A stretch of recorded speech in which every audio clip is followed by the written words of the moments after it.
welcome to the weekly current affairs class. Today we will be dealing with topics from society, security as well as ethics. The first topic that we will be dealing with is with respect to the domestic violence. You must have come across a news where it was stated that despite the presence of laws, with respect to domestic violence, there is still the issues of unreporting of cases pertaining to domestic violence. If we talk about the factual analysis, this may also be helpful with respect to the question that may come with across such type of thing. You may use this data with respect to your introduction. See, the National Family Health Survey 5, it has revealed that violence against women persisted to an extent of 32% of married women in the specific age group of 18 to 49 years of age. Means that in 18 to 49 years of age, the married women basically have experienced 32% women have experienced violence, which includes very important emotional, physical or sexual violence committed by their husband. You must be very thorough with this, that domestic violence does not only pertain to physical violence. It also covers emotional, sexual as well as verbal abuse. So you must be very thorough with these things. Further, as I've already told you, the number would have been still higher if the appropriate cases of reporting would have been done by the victims. This number would have been higher from 32%. So the question that arises with respect to your main means analysis here is that what are the reasons that why victims are not reporting these cases.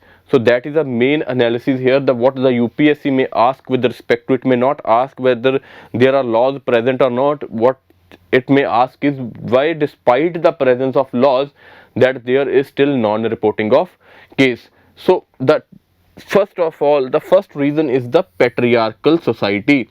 See, violence has been normalized. Violence has been normalized in society due to its patriarchal nature, that men perform such type of things. They are men, they have a behavior, they have an attitude of performing such kind of acts. It is not a big deal. Sometimes a child may basically be used to violence if she has seen her mother basically prone to violence all through her life, and basically not resisting that violence, not reporting that violence. So the child may also get normalized with respect to the violence. So this has been one of the major aspects, specifically if you will talk about in case of this verbal abuse. This abuse has not been resisted in our society because it has been normalized to a very much extent. Second issue is basically obstacles, fear or prejudices. Very important keywords: obstacles, fear or prejudice faced by women while reporting the domestic violence. See, the obstacle, fear basically from whom? From in-laws, that she may be thrown out of the house, from her own parents, that they may cut off all the links with her basically if she is reporting all the cases. From the society, judgment from the society, that these things happen in the household, why to report such cases? These are the issues. And even judgment passed by the police officers, that basically these kind of things happen in society. Instead of reporting the case, they just went on to say that basically go for a negotiation. So this has been the another issue. Another issue is that reporting violence will bring shame and dishonor.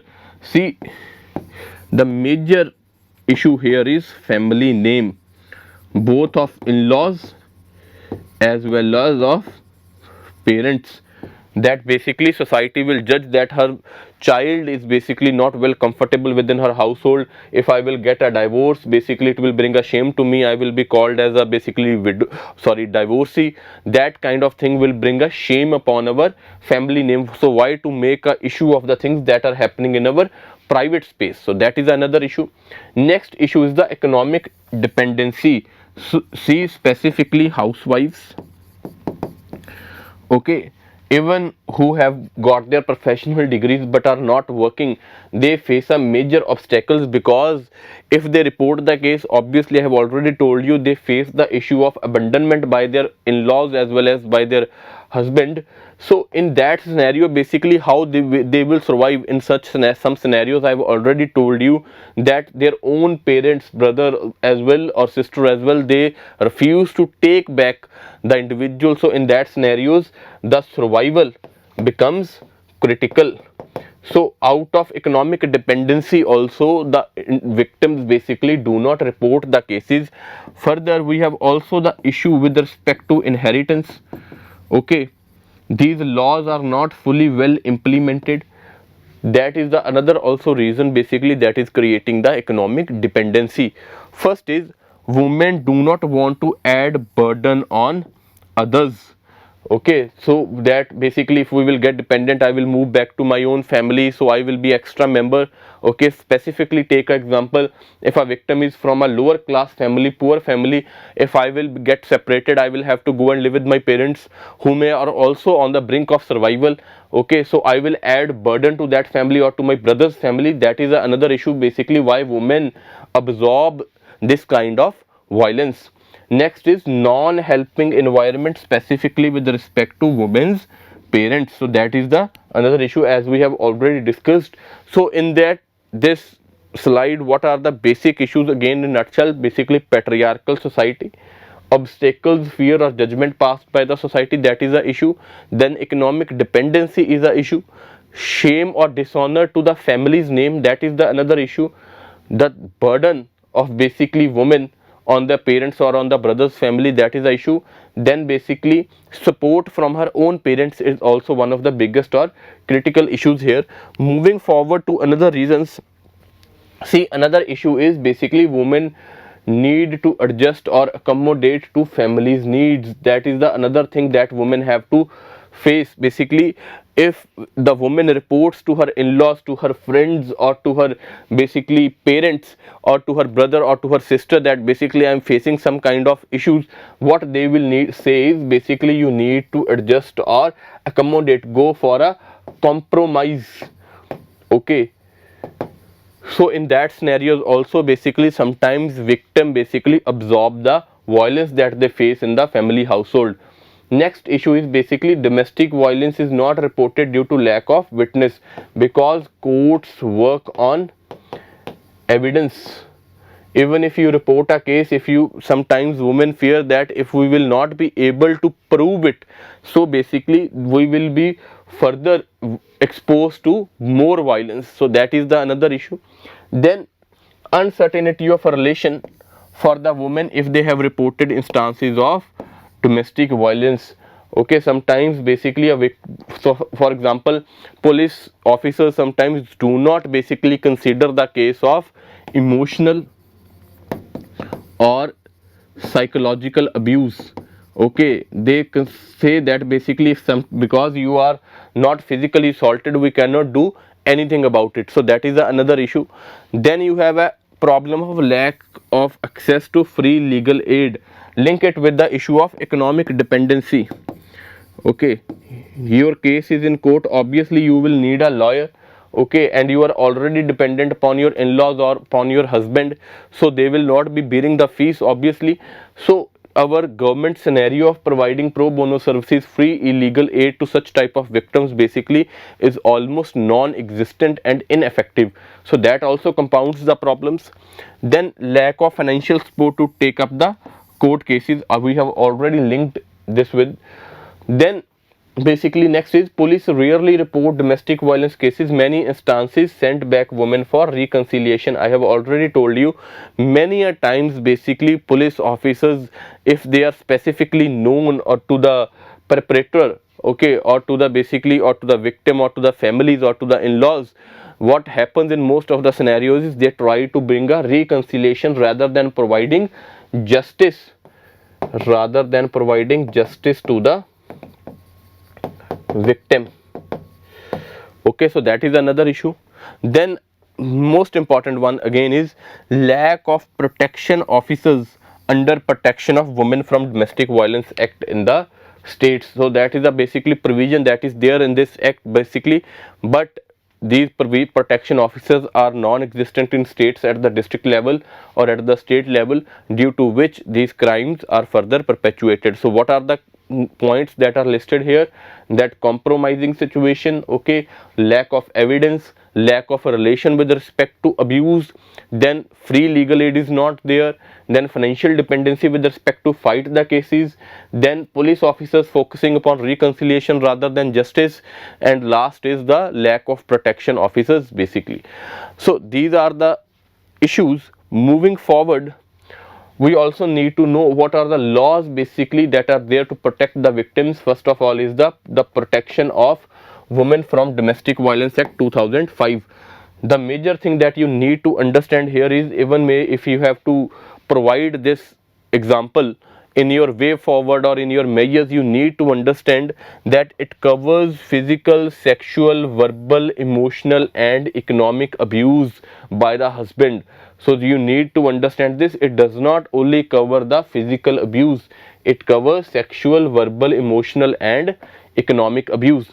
Then there is section 498A, which also talks about that husband or the relative of the husband of a woman subject such woman to cruelty shall be punished with imprisonment of a term which may extend to 3 years and shall also be liable to fine. Okay, for section 498A, that basically husband or the relatives of the husband who are perpetuating crimes against the woman, basically they shall be liable to punishment.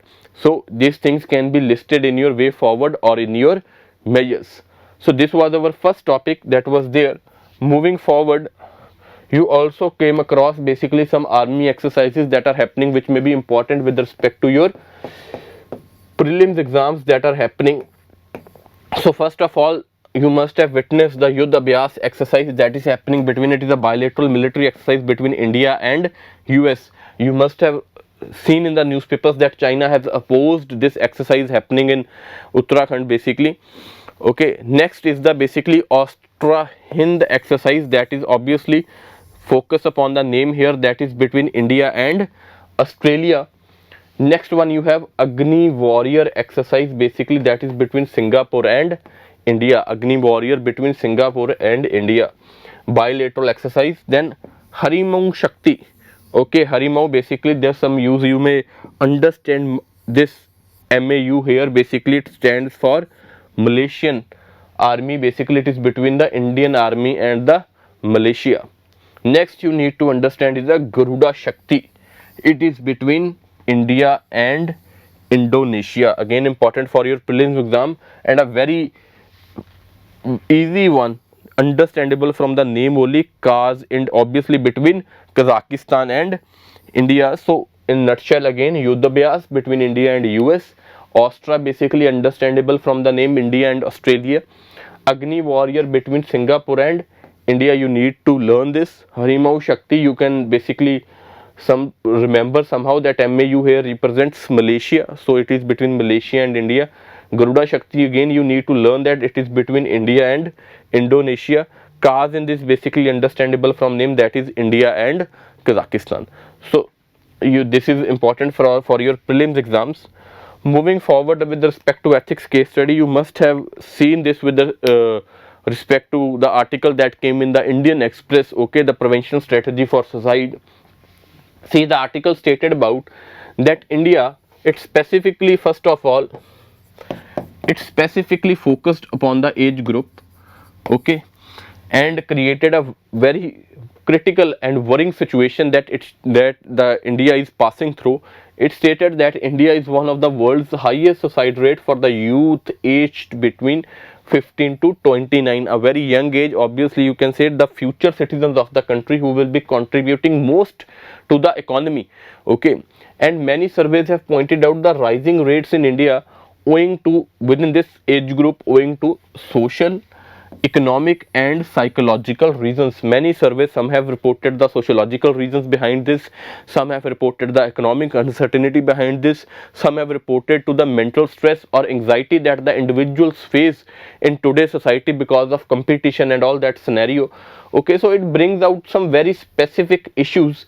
Okay, that why suicide rates are high, especially among the youth. As I have told you, 15 to 29 years of age, it specifically focuses upon age group. It intends to find out that why the individuals in these groups are basically doing more suicides.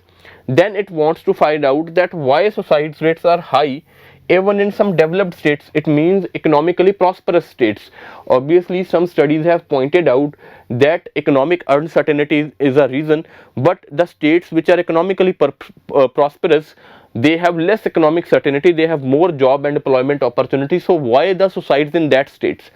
Next, what are the steps that can be taken to stop the youth from taking such extreme steps? So first of all, we will be listing, as in the same chronological order, what are the reasons for such high suicide rates.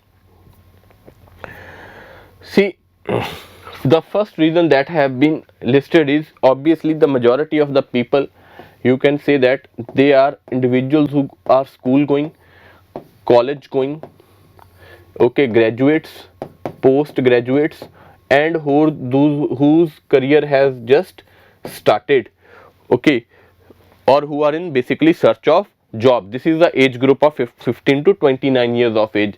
So what are the reasons here? The reasons are high aspirations and expectations. First of all, like high marks or high rank in competitive exams.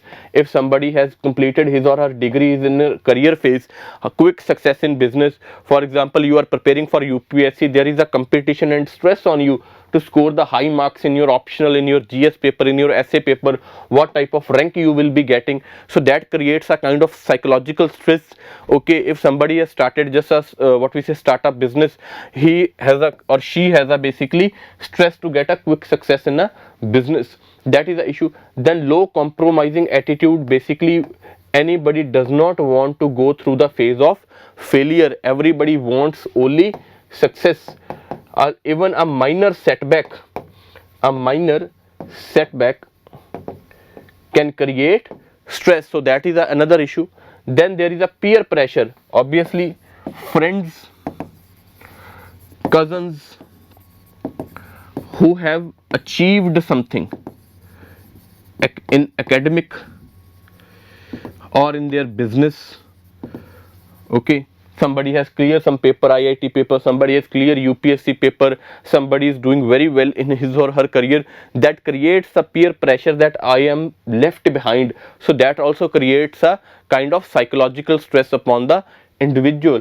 Then the major problem is the low emotional intelligence. First of all, our youth, because we does not include ethics as a part of our school or college syllabus, so many of the individuals does not know what emotional intelligence is.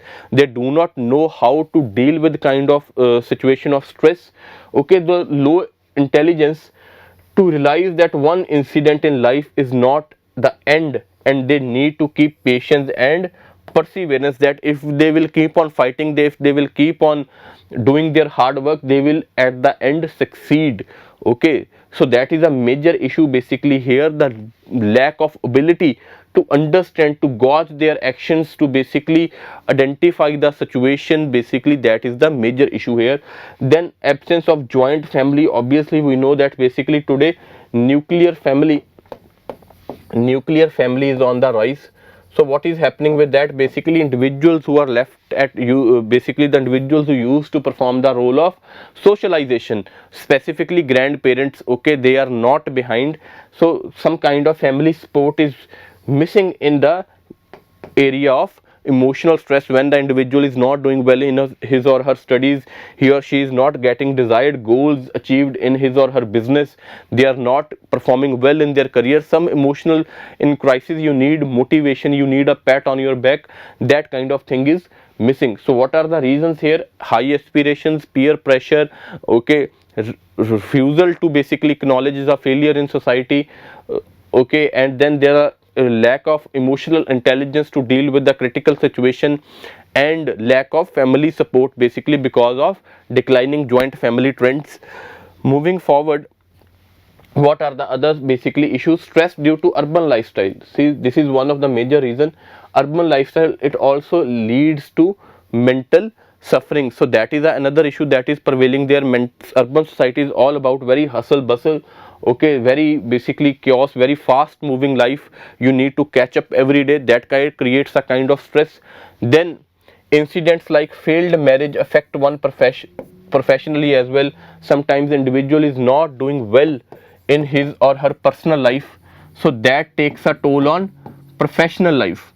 So that is another kind of issue basically that is taking place. Then absence of joint family we have already done.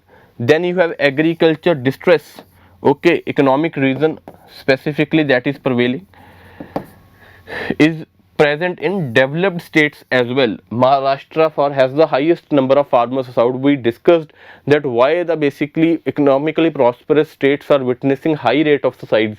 So one of the major reason is the agricultural distress prevailing in the states where the youth does not find the avenues for employment or job opportunities, they have to revert back to agriculture, and agriculture is also facing some kind of stagnation of production, basically not increasing the farmers income, so that also creates some kind of extra or added pressure. Then lack of most important counseling centers, we do not have that kind of scenario or infrastructure prevalent that where individual is suffering from some kind of stress or some kind of anxiety or some kind of depression, that he or she can avail the psychological counseling that is prevalent to deal the emotional stress, to deal with the critical situations. So that kind of things also create the or compound the problem. Next is aspiration of the people are very high. Any failure in education or business is perceived as a huge embarrassment. Specifically you can relate with this your society, and you can also state that family is also at fault in these kind of scenarios, because sometimes when the individual is not performing well, there is an added pressure from the family that see it is bringing dishonor or shame to our family that you are not doing something, okay, you are not performing well. So that creates an added pressure or the psychological pressure on the individual. Sometimes society also judges the individual that he or she is a failure, okay, does not acknowledge the struggle that the individual is going through. So that can also lead to the reasons for suicide. So what are the points here? Urban lifestyle, okay, creating mental pressure, personal setbacks in life, then basically the decline of the agriculture specifically in the developed states, lack of the psychologically counseling centers, and last one basically the judgment by the family as well as the society when one is not performing well in the academics or in the business. So how we need to deal with this kind of situation? First of all, we need to develop the emotional intelligence to deal with the situation of emotional stress. The individual should be able to deal with the situation of crisis, whether it is emotional, whether it is economic, whether it is a psychological crisis. Emotional intelligence can help you deal with that kind of things through studies, through reorientation of syllabus, through psychological centers. This kind of things should be developed in the individual, specifically among the youth. Then we also need to inculcate values of perseverance, tolerance, courage along with ambition and aspiration. And that how these things can be inculcated? Obviously through we need to include it in schools, we need to include these things in colleges, okay, we need to present the case studies so these kind of values can be inculcated among the youth. Then we need to create some infrastructure, as we already discussed. We need to establish some counseling centers that should be opened in every district so that individual who is going through the emotional crisis can avail the services from the centers. Then and last is youth must be taught to find success in little things. Okay, they should be taught that a minor setback is not going to end your life. If you will be going through the perseverance, if you will be having tolerance, if you are having the courage to fight back, basically you will achieve something in life. Life is not all about having the smooth and comfortable areas, but it is also about setbacks. So this is all we need to do to deal with this kind of situation. So the issues that we discussed were with respect to security, whether that is helpful for your prelims, with respect to domestic violence, that is again with respect to mains perspective, and ethics case study, because India's first, this is important because India's first suicide prevention policy has been out. Okay, so study that in detail also, so it may be asked. Then you will also be provided a question with respect to your mains perspective. Their link will be provided in the description. So the video with respect to seize the mains will also be uploaded accordingly. So thank you, all the best. So we will meet again next week.